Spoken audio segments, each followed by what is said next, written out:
The first love letter the girl ever received turned out to be a portrait of her entire class. All 23 students were carefully labeled by name. The letter even included notes about each teacher's habits and the personalities of every classmate. Yet these seemingly ordinary details were exactly the help Anna needed most. She had just transferred to the school, only to find herself isolated by the entire class. The reason she transferred in the first place was to escape bullying. Anna thought a new environment would give her a fresh start, but when she stood at the front of the classroom and felt everyone's eyes on her, she couldn't bring herself to say the self-introduction she had prepared to her new classmates. Anna was just a transfer student from the capital who looked down on people from the countryside, and so Anna found herself alone once again. That was when the letter appeared. An anonymous stranger had laid the entire school out before her. On the back of the envelope was a hand-drawn map of the campus, which building was the library, which path led to the cafeteria the fastest, which teacher was the most cunning. Everything was described in remarkable detail. For the first time, Anna felt that this unfamiliar place had become connected to her in some small way. Then a second letter arrived. The mysterious sender asked Anna to find him, and left behind a string of numbers as a clue. After experiencing so much cruelty from others, what made Anna the most uneasy was this kindness that seemed to come from nowhere.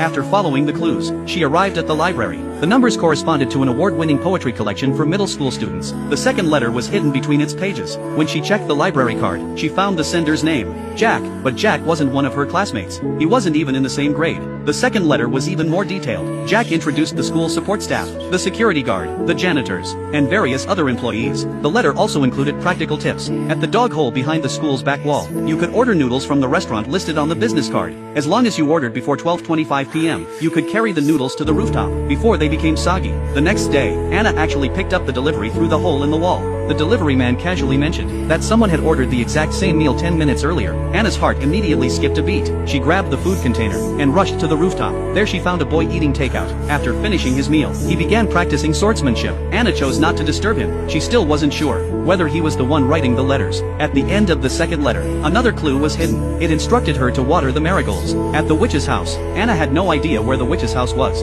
but thanks to the portrait in the first letter, she remembered the name of the girl sitting in front of her. The girl seemed surprised, and unknowingly developed a favorable impression of Anna. From her, Anna learned that the witch's house was the greenhouse in the school's back garden. The greenhouse had supposedly burned to the ground the year before, yet only 1 month later, it had mysteriously been restored.